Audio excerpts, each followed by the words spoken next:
ভাইয়েরা আমার শুনে রেখে দাও, মৃত্যু একদিন একদিন তোমার আমার হবে।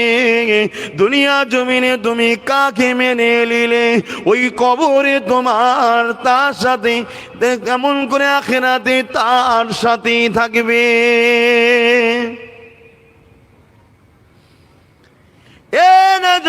তরুণেরা বাপেরা, আখিরাতটা বড় কঠিন হবে, যেখানে তোমার হিসাব নিকাশটা হবে। আল্লাহ নবী জানিয়ে দিলে, এ বিশ্বে মানুষেরা তোমরা আল্লাহকে ভয় করো। এবং আমার আল্লাহ কোরআন পাকে সূরা আসরের মধ্যে জানিয়ে দেয় 20 নম্বর আয়াতে, ইয়া আইয়ুহাল্লাযীনা আমানুত্তাকুল্লাহা, হে বিশ্বাসী ঈমানদারেরা আমি আল্লাহ আমাকে ভয় কর।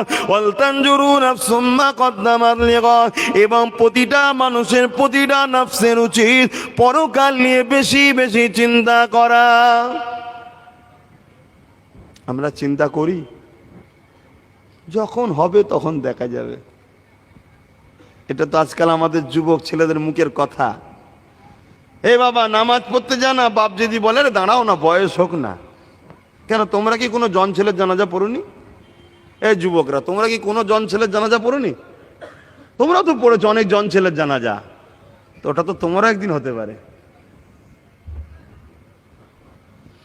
আসো দুনিয়ার মায়া জালে জড়িয়ে গিয়ে তোমার খালিককে নারাজ করে দিও না, তোমার মালিককে নারাজ করে দিও না, যার থেকে আপন দ্বিতীয় কেউ আর নাই। এ নওজোয়ান তরুণেরা, আব্বারা, নিঃশ্বাস যতদিন চলতেছে এর মধ্যে যদি আমরা তওবা করে নিই, যতই গুনাহ করে ফেলি না কেন আল্লাহ মাফ করে দেবে বলেছে। তবে কিন্তু তওবার আজকে সুযোগ পেয়েছো, কাল নাও পেতে পারো। আজ এই মাহফিলে এসেছো, কাল তুমি মাহফিলে নাও যেতে পারো, কেননা দুনিয়ার সন্ত্রাসীরা তোমাকে গ্রাস করে নিতে পারে। আজকে আল্লাহ তোমাকে সুযোগ দিয়েছে, কাল নাও দিতে পারে। তাই মাহফিলে বসে বসে তওবা করে নাও। বাকি জীবনটা আমার লক্ষ্য একটাই থাকবে, আমার নেতা হবে মুহাম্মদ রাসূল, আমার মডেল হবে মুহাম্মদ রাসূল। নবী আমার যা বলেছে আমি তাই করব, আল্লাহ নবী যা নিষেধ করেছে তা ছেড়ে দেব। যদি নবীকে মানতে গিয়ে আমার পরিবার সরে যায়, সরে যাক।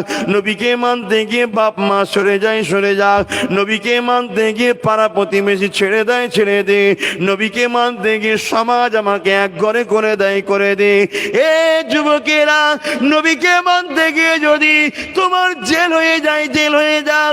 নবীকে মানতে গিয়ে যদি তোমাকে কেউ মেরে দেয়, মনে রেখে দেবে তোমার ওইভাবেই হয়তো তোমার মালিক মৃত্যু লিখে রেখেছিল। কিন্তু নবীকে মানা অবস্থায় যে মৃত্যুটা হবে, ওই মৃত্যুটা তো তোমার জন্য বড় খুশি বলা মৃত্যু। কেননা ওই মৃত্যুটাকে দুনিয়ার পশু জানোয়ারের মতো মৃত্যু নয়, ওই মৃত্যুটাকে শহীদের মৃত্যু বলা হয়।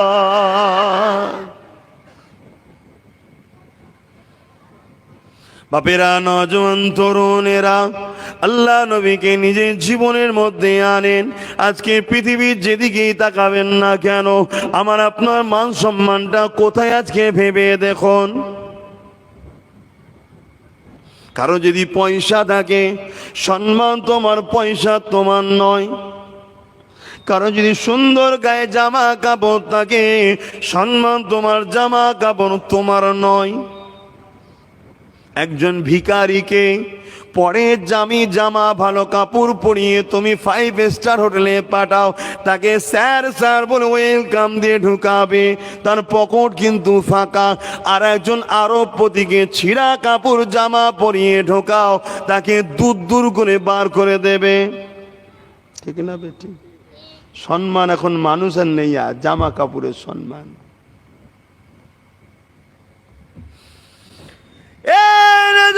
তরুণেরা, বাপেরা, মাকসাদ একটাই, আল্লাহ কেন বানালেন? ও দুনিয়া মানুষের, আমি তোমাদেরকে বানিয়েছি আমার দাসত্ব করবে। আল্লাহ তোমার দাসত্ব রাখি। নবী পাক যা করেছে তাই করো, যা নিষেধ করেছে ছেড়ে দাও। তাই নবী আমার জানিয়ে দিলেন, বাবারা, সর্বপ্রথম তোমাদের কাজ হলো আল্লাহকে খালেক বলে মেনে লিয়া। তোমাদের রব বলে একজন। গাছপালা, তরুলতা, পাহাড় পর্বত, পাথরের মূর্তি কেউ তোমাদের মালিক নয়। মালিক একজন, যিনাকে কেউ কখনো দেখেনি। এই কথা যখন নবী আমার বলেছিলেন, তৎকালীন সময় মক্কার জালিমরা বলেছিল, এ মুহাম্মদ, আল্লাহকে আমার আল্লাহ আয়াত নাজিল করে দিলেন, কুল হুয়াল্লাহু আহাদ। হাবিব, আপনি বলে দিন, আল্লাহ সে যিনি এক, আল্লাহুস সামাদ, আল্লাহ সে তিনি কারো মুখাপেক্ষী নয়। লাম ইয়ালিদ ওয়া লাম ইউলাদ। মালিক আল্লাহ তিনি, খালেক তিনি, যিনি কারো থেকে জন্ম নয়, তার থেকে কেউ জন্ম নয়। ওয়া লাম ইয়াকুল লাহু কুফুয়ান আহাদ। তিনি এক, অদ্বিতীয়, তার সমকক্ষ দ্বিতীয় কেউ না।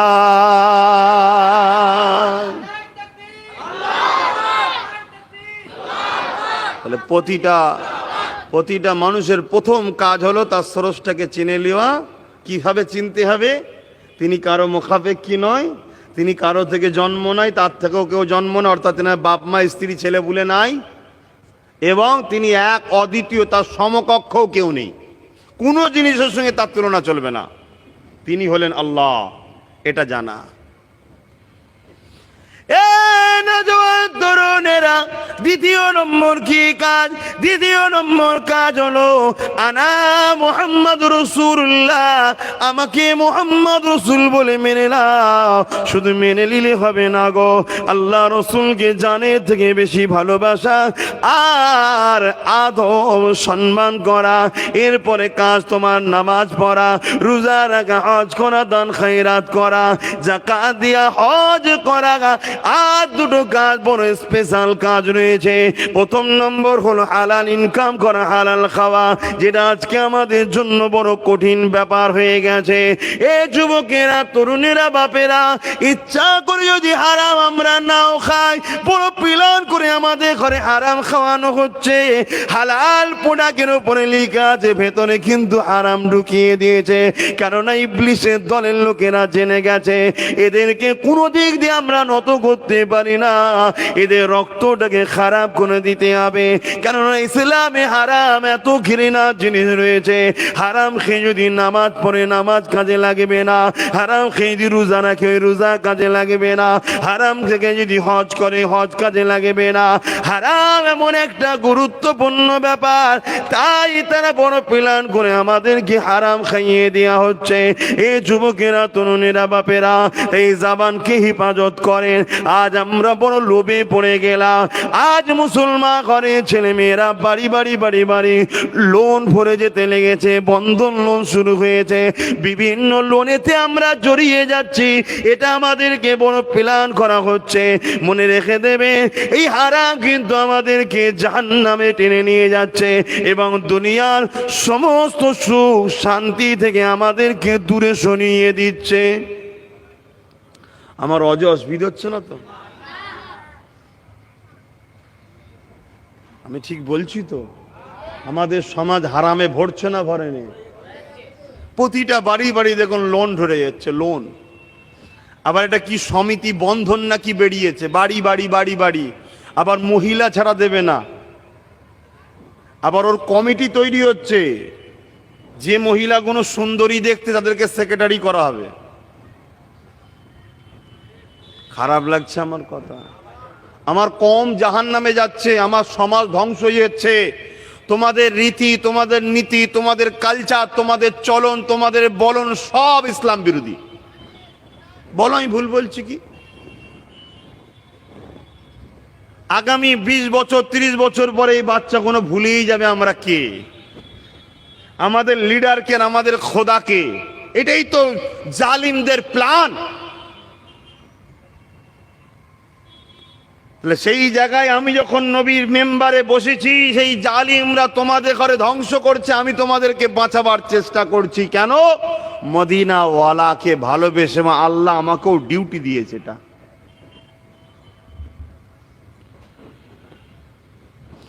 বাপেরা, নওজওয়ানেরা, মনে রেখে দেবেন, কিয়ামতটা বড় কঠিন দিন হবে। এ নওজওয়ানেরা, আম্মারা, বোনেরা, এই দুদিনে দুনিয়া সংসার করতে গিয়ে আখিরাত জাহান্নাম করে ফেলবেন না, কেননা ময়দানে মাসুরটা বড় হবে। এ আমার আব্বা জানেরা, যে ছেলের জন্য আপনি হারাম ইনকাম করছেন, আমার বাচ্চার ভবিষ্যৎ কি করে হবে? কিয়ামতের দিন ওই বাচ্চা কিন্তু আপনাকে দেখে দেখে পালিয়ে যাবে, আপনাকে দেখে দেখে নুকিয়ে পড়বে, কেননা না জানি আমার বাপ যদি আমার কাছে একটা নেকি চেয়ে বসে। আমার আম্মারা, যে সংসারের জন্য, যে বাচ্চার জন্য, যার জন্য আপনি লোনে নেমে যাচ্ছে, মনে রেখে দেবেন, কিয়ামতের দিনে এই আত্মীয় স্বজন কিন্তু আপনাকে দেখে সরে যাবে। যদি কারো মনে হয় যে হুজুরের ছেলে তুমি সংসারের কষ্ট কি বুঝবে, মা দূর থেকে সরষে ফুল ধরছে বড় ক্ষণ লাগে, কাছে গেলে বুঝবেন টাকা থাকলে হয় না গো, কিসমত থাকা দরকার। আল্লাহ যে হালে রেখেছে শুকরিয়া অস্বীকার করছি না, তবে মা তোমাদের জিন্দেগি তো একটাই হবে হযরতে খাতুনে জান্নাতের মতো। হযরতে খাতুনে জান্নাতের জিন্দেগি কেমন ছিল? আজকে এমন একটা সংসার দেখাও তো দেখি খাতুনে জান্নাতের মতো আছে কিনা। খাতুনে জান্নাত নিয়ত করেছিলেন, হযরত ইমামে হাসান হোসেন অসুস্থ ছিল, আমার বাচ্চা দুটো সুস্থ হয়ে গেলে রোজা রাখবো 3টে। হুজুর আমার এমন করে আল্লাহ পাকের হুকুমে সুস্থ হয়ে যায়, 3টে রোজা রাখবে, রোজা নিয়ত করলো। এ যুবকেরা, সেহরি দেখি খাবে, খাবার কিছু নাই, এমন করে পানি দিয়ে সেহরি করলো। শুধু খাতুনে জান্নাত ফাতেমা রোজা রেখেছিল, তারা সেরে খোলা দিয়ে রেখেছিল, হযরত ইমাম হাসান হোসেন রেখেছিল। এমন করে তিনার বাড়িতে একজন কাজের মেয়ে ছিল, সিফা তার নাম, ফিজা তার নাম, সেও রোজা রেখেছিল। এ যুবকেরা কিন্তু দেখা যায় এমন করে আস্তে আস্তে সারাদিন শুধু পানি সেরি দেখে রোজা রেখেছে। মাগরিবের সময় হয়ে গেছে, কয়েকটা খাজুর আর জবের কিছু রুটি নিয়ে বসেছে। এমন সময় একজন মানুষ দরজা আওয়াজ দিয়ে দিল, এ আহলে রাসূল, বড় ক্ষুধার্ত আমি, ঘরে যদি কিছু থাকে আমাকে দাও, কেননা নবীর খানদান থেকে কখনো কেউ ফিরে যায় না। এত সামান্য খাবার ছিল, যে খাবারটা তাদেরকে দিলে নিজেদের হবে না, আর নিজেরা নিলে ওই মুসাফিরের হবে না। তাই খাতুনে জান্নাত সমস্ত খাবারটাই মুসাফিরকে দিয়ে শুধু পানি দিয়ে ইফতার করেছিলেন। কে? দোনো জাহানের সুলতানের মেয়ে, তামাম কায়নাত যার কদমের নিচে, আল্লাহর আরশ যার কদমকে চুমা লিবার জন্য ধন্য হবে অপেক্ষায় ছিল, তিনার মেয়ে। শুধু একবার বলেছে, আয়েশা যদি বলো উহুদ পাহাড়কে সোনা বানিয়ে দেওয়া হবে, আল্লাহর কাছে দোয়া করে বলেনে, সোনা হয়ে গেছে। বললেন না সুবহানাল্লাহ? কে? দোনো জাহানের সুলতানের মেয়ে। এখন কোন মা বোন যদি মনে করে তাদের জন্যই সম্ভব, আপনার জন্য তো রোজা ইফতার পানি খেয়ে করতে হচ্ছে না। কার বাড়িতে আছে এত গরিবী? কেউ আছে নাকি দুনিয়া আজকে পৃথিবীতে একটা দেখাতে পারবেন?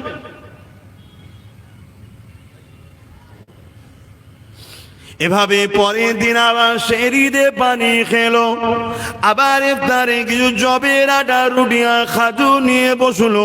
আবার একজন মুসাফির এসে হাজির হয়ে যায়। এ খাতুনে জান্নাত, আহলে রাসূল, কিছু খাবার যদি তাকে দিন, বড় ক্ষুধার্ত আমি। আবার দিয়ে দিল পানি খেয়ে ইফতার। 2 দিন হলো, 3 দিন সেম হয়েছে। এরকম গরিব কেউ আছে ভাই? আমাদের অবস্থা কি? এ যুবকেরা, তরুণেরা, যদি আমার পছন্দ হয়, আমারও কোনো অসুবিধা নাই, তবে তবে বিপদে যখন পড়বে আল্লাহকে ডাকবে, আল্লাহ সাহায্য করবে না গো। মুসিবত থেকে দিয়ে আসতে লেগেছে চারিদিকে। এই যে কিছুদিন আগে বিমারটা চলে গেল, ওই বিমারে কতজন মারা গেছে, আল্লাহ কিন্তু তোমাকে আমাকে দয়া করে বাঁচিয়ে রেখেছে। এর শুকরিয়া আদায় করো। ওই খাদ্য খেও না যেটা আল্লাহ পছন্দ করে না, ওই ইনকাম করো না যেটা আল্লাহ পছন্দ করে না। দুনিয়ায় কার গাড়ি আছে, কার বাড়ি আছে দেখো না, আমার আল্লাহ তোমাকে যে হালে রেখেছে সে হালে থাকো। তবে হ্যাঁ, মনে রেখে দিও, ধনী হওয়াটা ইসলামে হারাম নয়। অবশ্যই তুমি ধনী হতে পারো, হালাল ইনকাম করে ধনী হও। আল্লাহ পাকের কাছে বলো, আল্লাহ আপনি আমাকে ধনী করেন, উসমান গানির মতো ধনী করেন, আপনি আমাকে ফেরাউনের মতো ধনী করবেন না, সাদ্দাদের মতো করবেন না, কারুনের মতো করবেন না। কেননা এরা ধনী হওয়ার পরও আল্লাহকে ভুলে গিয়েছিল।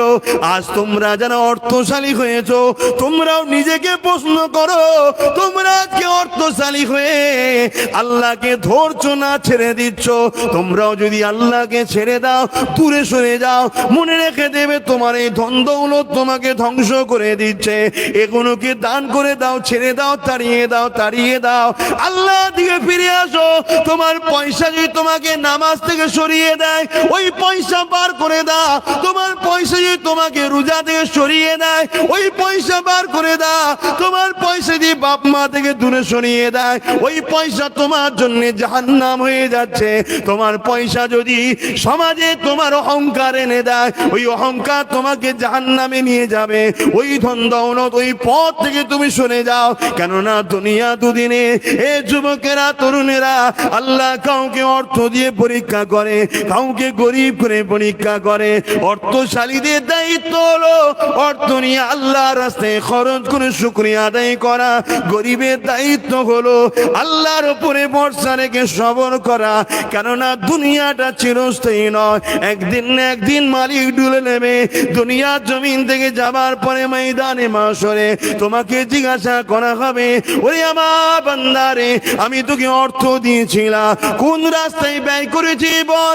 আল্লাহ কানে দিয়েছি, পানসানে দিয়েছি, জুয়াই দিয়েছি, গরিবদেরকে দান করেছিলি না করি না, মসজিদ মাদ্রাসায় দিয়েছিলি না দিই না, হারাম রাস্তায় খরচ করেছিলাম, বারে গিয়ে উড়িয়েছিলাম, মদ জুয়াতে লাগিয়েছিলাম, বন্ধুদের পেছনে খারাপ জায়গায় কাটিয়ে কাটিয়ে লাগিয়েছিলাম।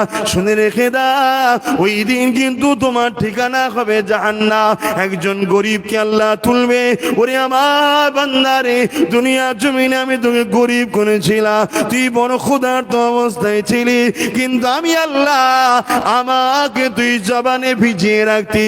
অনেকে হারাম দিয়েছিল, ফিরি ফিরি খাবার দিয়েছিল খাসনি, ফিরিতে 200-500 টাকা দিয়েছিল লিসনি। ওরে বান্দারে, শুনে রেখে দে, আজকে দিনে আমি আল্লাহ তোকে আমার দয়ার জান্নাতে চির শান্তি দিয়ে দিলাম।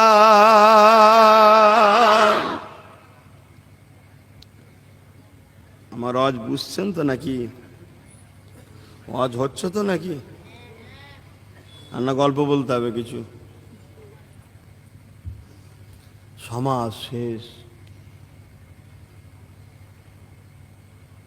আমরা শুধু রসুলকে নামাজে রেখেছি, জলসাতে রেখেছি, আর মুক্ত মাদ্রাসায়। বাকি মুসলমানদের কোনো জায়গায় নবী আছে বলুন? অথচ আমাদের প্রত্যেকটা নিঃশ্বাসে একমাত্র রসুল ছাড়া দ্বিতীয় কেউ থাকবে না। আল্লাহর ফাইসাল্লাহ এটা, তোমরা রসুলকে ফলো করো। আমার কথা বুঝতে পারছেন তো? আমরা সব ভুলে গিয়েছি। আজকে মা বোনেরা, তোমরা বেপর্দা হয়ে যাচ্ছ, যেটা সমাজের বুকে একটা মারাত্মক ক্যান্সারের থেকেও ক্ষতি। বেপর্দা হয়ে যাওয়া। এসব ওয়াজ করলে আর দাওয়াত হবে তো? আহা,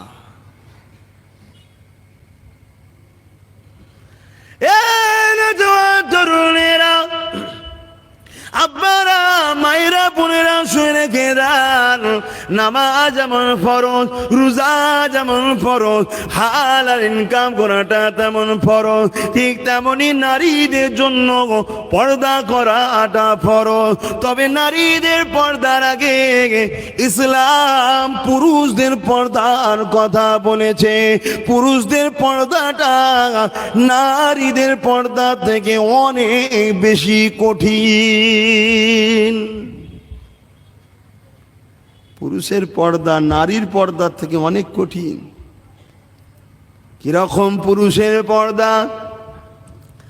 মহান স্রষ্টা জানিয়ে দিলেন, যদি তোমার কোনো পরনারী দিয়ে নজরটা চলে যায়, এক ঝলক গেছে সঙ্গে সঙ্গে চোখটাকে নামিয়ে কন্ট্রোল করে নাও, দ্বিতীয়বার আর দেখবে না।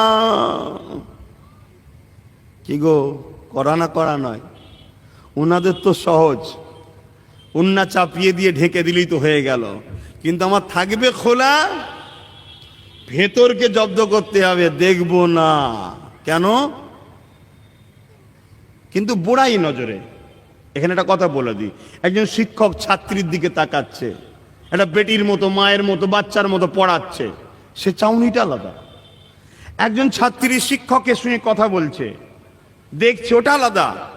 নজর, দিলের নজরের কথা বলছে, আশা করছি বুঝতে পারছেন। ওই নজরে, ওই সেন্সে তাকানো, একবার নজর চলে গেছে যেই অমনি হাট করে লাও চোখকে, আর নয়, আর তাকানো যাবে না। কিন্তু আজ আমাদের কি হয়,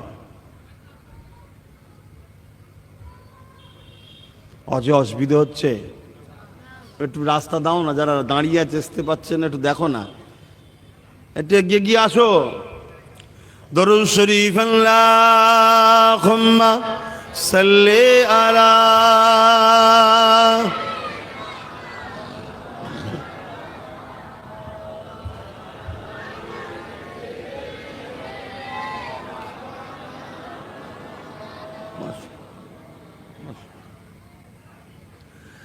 दिल का उजाला नामे मोहम्मद, आँखों का तारा नामे मोहम्मद, दिल का उजाला नामे मोहम्मद, आँखों का तारा नामे मोहम्मद।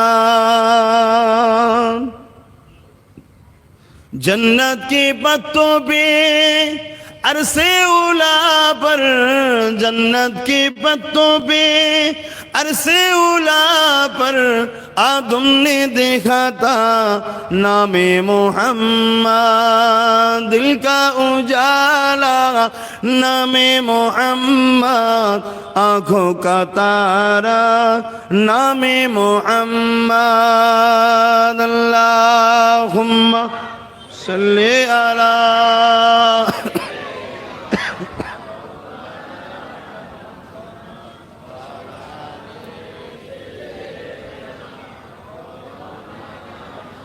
আমার বাপ ভাইরা, আমাদের টোটাল জীবনটা হবে মুহাম্মদ সাল্লাল্লাহু আলাইহি ওয়াসাল্লামের হায়ে হ্যাঁ নায়ে না।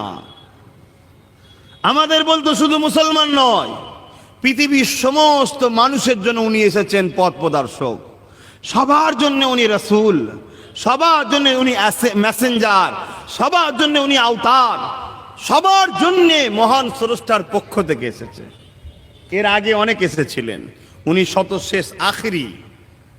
তাই সবাইকে মানতে হবে, যে মানবে সে কামিয়াব, যে মানবে না সে পীরের ঘরে জন্ম নিলেও কামিয়াব নয়।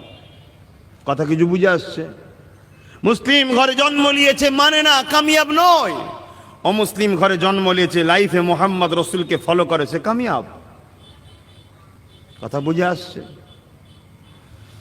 বাপেরা, নওজোয়ান তরুণেরা, আল্লাহ নবী আদর্শটা কেমন ছিল আমাদের জানতে হবে। এ যুবকেরা, তরুণেরা, বাপেরা, নওজোয়ানেরা, আখলাক তৈরি করতে হবে। আমার নবী পাক যেভাবে জীবন আদর্শ রেখে গেছে ওইভাবে আমাদেরকে চলতে হবে। কারণ আল্লাহ রসুলের জিন্দেগিটা হলো কানা খুলুকুল্লাহুল কোরআন। আমার নবী পাক হলো কোরআন, কোরআনের মধ্যে মরে। আমার নবী পাক যা কিছু করেছে সব কিছু কোরআন অনুযায়ী করেছে। আমার নবীর নামাজ কেমন ছিল ওইভাবে আমাদের নামাজ পড়তে হবে। আমার নবীর রোজা কেমন ছিল ওইভাবে আমাদেরকে রোজা রাখতে হবে। এ যুবকেরা, তরুণেরা, বাপেরা, আমার নবী কিভাবে হজ করেছে ওইভাবে করতে হবে। আল্লাহ নবী কিভাবে যাকাত দিতে বলেছে ওইভাবে দিতে হবে। আল্লাহ নবী কিভাবে আত্মদা করতে বলেছে ওইভাবে করতে হবে। আল্লাহ নবী কিভাবে সংসার করেছে ওইভাবে করতে হবে। তোমার আমার জিন্দেগির একটাই মাকসাদ থাকবে, আখেরি মেসেঞ্জার মুহাম্মদ রাসূলকে ফলো করা। কেননা মহান স্রষ্টা আল্লাহ জানিয়ে দিয়েছে আমার নবীকে যে ফলো করলো সে কামিয়াব হয়ে যাবে। তাই তো আল্লাহ কোরআনে জানিয়ে দিলেন, কুল ইন কুনতুম তুহিব্বুনাল্লাহা ফাত্তাবিউনি ইউহিব্বুকুমুল্লাহু ওয়া ইয়াগফির লাকুম যুনুবাকুম আল্লাহু গফুরুর রহিম। হে বিশ্বে মানুষের হাবিব, আপনি জানিয়ে দিন যারা আমি আল্লাহ আমাকে মানে বলে ভালোবাসে বলে তারা যদি সত্যবাদী হয়, ফাত্তাবিউনি, আগে যেন আপনাকে ইত্তেবা করে, অনুসরণ করে, ফলো করে। কিভাবে ইত্তেবা করতে হবে? খুব করতে হবে, খুব করতে হবে। বাড়ালেও হবে না, কমালেও হবে না। যারা আপনাকে অনুসরণ করবে, আমি তামাম কায়নাতের মালিক আল্লাহ জানিয়ে দিই, ইউহিব্বুকুমুল্লাহ, আমি তাদেরকে ভালোবেসে নেব।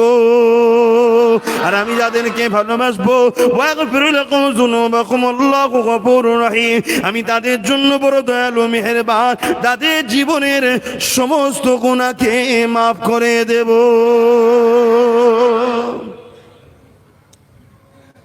আমাদের রাসূলকে ফলো করতে হবে, তাই তো নাকি গো? হ্যাঁ, এ নওজওয়ানেরা, রাষ্ট্রকে কিভাবে ভালোবাসবেন, দেশকে কিভাবে ভালোবাসবেন, ওটাও নবীর থেকে শিখতে হবে। কেননা নবীর থেকে দ্বিতীয় কেউ দেশকে বেশি ভালোবাসতে পারে না। কেননা সমস্ত উত্তম গুণ আমার রাসূলের মধ্যে রয়েছে। জোরে বলুন সুবহান। এখন আপনাদের কারো মাথায় যেতে পারে, দেশ নিয়ে আবার কথা হবে কেন? ধর্মীয় মাহফিলে মাথায় যেতে পারে না? পারে না। জানতে হবে মাথায় তাহলে নাই কিছু, খুপড়িতে নাই। জেনে লাও, ইসলাম কমপ্লিট জীবন ব্যবস্থা না আনকমপ্লিট? জোরে বলুন, কমপ্লিট। দেশের নাগরিক দেশের সঙ্গে কি সম্পর্ক রাখতে হবে না হবে, এটা ইসলামে আছে না নাই? হ্যাঁ, ওটা কার থেকে শিখবেন? রাসূল থেকে। তরুণেরা, বাপেরা, মায়েরা, বোনেরা, বোন দিয়ে শুয়ে রেখে দাঁড়া, আপনি যদি রাজনীতি করতে চান, আল্লাহ রসুলকে ফলো করতে হবে। নবী আমার কিভাবে রাজনীতি শিখিয়েছে এইভাবে করতে হবে। অর্থাৎ রাষ্ট্রনীতি কেমন হবে, রাষ্ট্রকে কিভাবে পরিচালনা করতে হবে, রাষ্ট্রকে কিভাবে ভালোবাসতে হবে, এমনকি ওই রাষ্ট্রে অন্য ধর্মের মানুষ রয়েছে তাদের সঙ্গে কিভাবে মিশতে হবে। যেমন আমরা ভারতীয়, আমার দেশে হিন্দু আছে, দলিত আছে, আদিবাসী আছে, সাঁওতাল আছে, বাগদি আছে, শিখ আছে, পাঞ্জাবি আছে, এদের সঙ্গে কিভাবে মিশতে হবে আল্লাহ নবী থেকে শিখতে হবে। কেননা নবী আমার পৃথিবীর বুকে এমন এক ব্যক্তি ছিলেন যিনার মানবতা পৃথিবীর জমিনে দ্বিতীয় কোনো নজির নাই। আল্লাহ নবীর ইতিহাসে দেখা যায়, আল্লাহ নবী একদিন বিচারের আসনে বসে আছে। নবী আমার মদিনার জমিনে রাষ্ট্রপ্রধান হয়েছে, নবী আমার রাষ্ট্র কায়েম করেছে, দেশের সর্বোচ্চ মাথায় নবী আমার বসে আছে, রাষ্ট্রপ্রধানের সিংহাসনে বসে আছে। এমন সময় একজন মুসলমান আর একটা অমুসলিম এসেছে আল্লাহ নবীর কাছে বিচারটা নিয়ে। কি বিচারটা নিয়ে? একটা ঘোড়াকে নিয়ে এসেছে। ইয়া রাসূলুল্লাহ, হাবিবাল্লাহ, এই ঘোড়াটা আবার মুসলমানটা বলে আর অমুসলিমটা বলে মুহাম্মদ, এই ঘোড়াটা আবার আপনি রাষ্ট্রপ্রধান, আপনার কাছে বিচার দিলে আপনি বিচার করে দেন। এই যুবকেরা, তরুণেরা, এ নবী পাকের প্রেমিকেরা, আজ সমাজে যারা রাষ্ট্রের লিডার হয়ে বসে আছে তাদের কাছে তো বিচারের আশা করাটাই তো বড় ভুল হয়ে যাবে।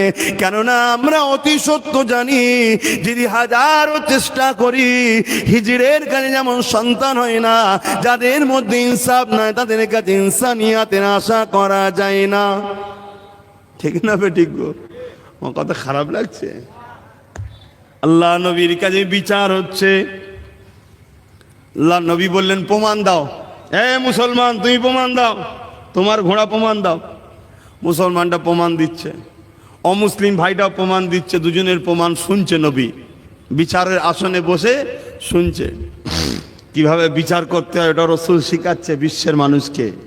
কেন উনি মডেল, স্রষ্টার পক্ষ থেকে এসছে, বিশ্বের সব মানুষকে ওনাকে ফলো করতে হবে, তোমাকে আমাকেও ফলো করতে হবে। তুমি আমি ভাবছি ও তো ধর্মীয় ব্যাপার, সবটাই ধর্মের মধ্যে, ধর্মের বাইরে কিছু নাই। কথা বুঝে আসছে না? ধর্মের বাইরে কিচ্ছু নাই, সবটাই ধর্ম। একজন ক্ষুধার্ত মানুষ পড়ে আছে, তাকে খাওয়াবেন, ওটাও ধর্ম। এটা ক্ষুধার্ত মানুষের খিদা লেগেছে, ওকে খাওয়াবেন, ওটাও ধর্ম। ইসলামের সব থেকে মহান কাজ কি একটু বলবেন? ইসলাম ধর্মের সব থেকে মহান কাজ কি? ক্ষুধার্তকে খানা খাওয়ানো। নামাজের থেকেও মহান কাজ ইসলামে, সব থেকে মহান কাজ ক্ষুধার্তকে খানা খাওয়ানো। জোরে বলুন সুবহানাল্লাহ। তাহলে আপনি ভাববেন ও তো দুনিয়াদারি কাজ না, ওটার মধ্যেই দিনদার আছে। আর পৃথিবীর বুকে সব থেকে উত্তম পুরুষ কারা বলুন? পৃথিবীর বুকে সব থেকে উত্তম পুরুষ কারা? যাদের স্ত্রীরা সার্টিফিকেট দিয়েছে আমার স্বামীটা ভালো, সেই স্বামীটা হলো পৃথিবীর উত্তম পুরুষ। জোরে বলুন সুবহানাল্লাহ। ওর মধ্যেও তো ধর্ম রয়েছে। পুরুষদের সার্টিফিকেট নারীর হাতে, কিছু করার নেই। স্ত্রী যদি বলে তুমি ভালো নয় তো খারাপ, আর স্ত্রী যদি বলে আমার স্বামী ভালো, তো পৃথিবীর উত্তম পুরুষ। তাই তো রসুল বলেন পৃথিবীর শ্রেষ্ঠ পুরুষ আমি, কেন আমার স্ত্রীর আমাকে বলেছে উত্তম। জোরে বলুন সুবহানাল্লাহ। তা আপনার স্ত্রী আপনাকে উত্তম বলে কি দেখুন। আর আপনি যদি বলেন আমি জোর করে সার্টিফিকেটে সই করে নেবো, যান বর্তমান রাজনীতি হচ্ছে, ও জোর করে হবে ঠিক আছে, কিন্তু হাকিকাতে আল্লাহর কাছে তো ধরা পড়ে যাবেন। ঠিক না বেটি? যে আমাকে উত্তম ভালো না বললে তোর মাথায় বাঁশ মারবো, সে বেচারি ভয় বলবে হ্যাঁ তোমার মতো ভালো পৃথিবীতে দ্বিতীয়ই নেই। সে তো বলবেই, কিন্তু দিল থেকে বলছে কি? দিল থেকে তখন বলবে তখন জিজ্ঞেস করুনি তোমার কাজে, ব্যবহারে, চলনে, কথাতে বলছে।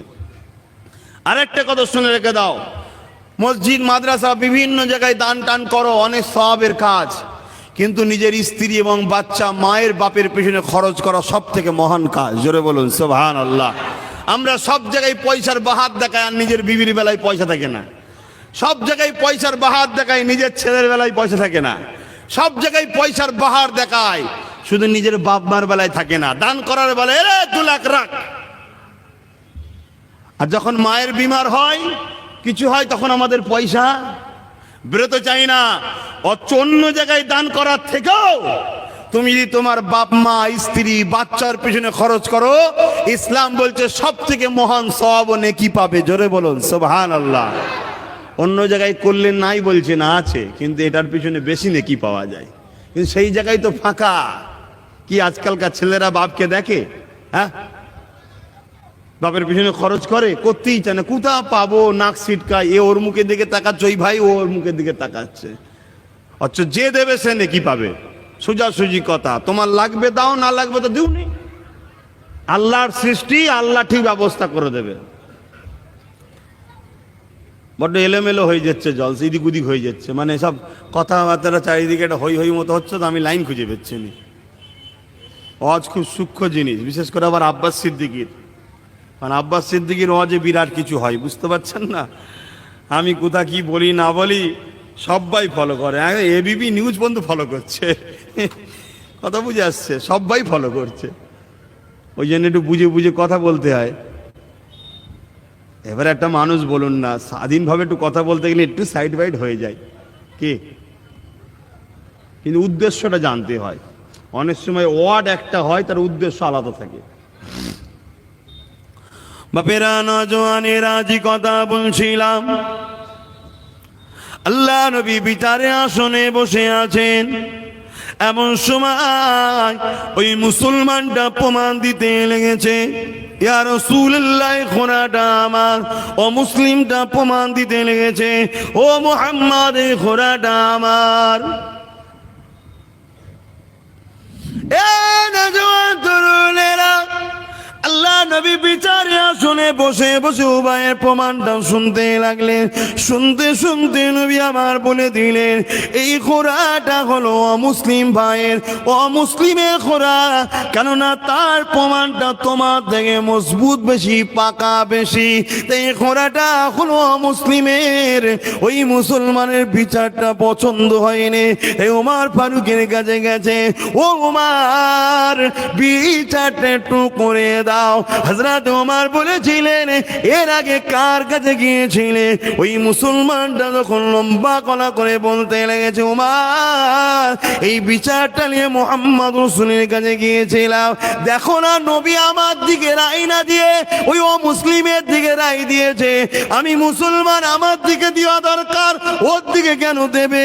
হযরত ওমর আঘাত করতে লাগলেন, বেতের আঘাত দিলেন, আঘাত দিয়ে বলতে লাগলেন, শোনো এটা অন্য জায়গায় হওয়া যায়, অন্য জায়গাতে সাপোর্ট পক্ষে মুখ চাওয়াচাই হয়, ইসলাম একমাত্র সত্যর উপরে দাঁড়িয়ে থাকে। এতে যদি আমি ওমরের বিরুদ্ধে বিচার হতো আর আমার বিরুদ্ধে যদি রায় হতো, ওটাই ঘোষণা হবে, কেন ইসলাম পক্ষপাতিত্ব করেন, সত্যকে বলে। কথা বুঝে আসছে? এই বিচার যদি থাকতো তাহলে আনিস খানের দিন বিচার পেয়ে যেত। আমার কথাটা কি মাঝখানে ভুল হলো নাকি? রোহিত বেমুলা নাম শুনেছেন? যদি এই বিচার থাকতো পেয়ে যেত। অর্থাৎ এই রকম যদি বিচারের আসনে কেউ থাকতো, ইনসাফওয়ালা, ইনসানিয়াতওয়ালা, সত্যবাদীওয়ালা, নাই, সব ধামা চাপা দেওয়া হচ্ছে, সব ধামা চাপা দেওয়া হচ্ছে। কেন? সমাজে দুষ্কৃতি যারাই করে তাদের পিছনে বড় বড়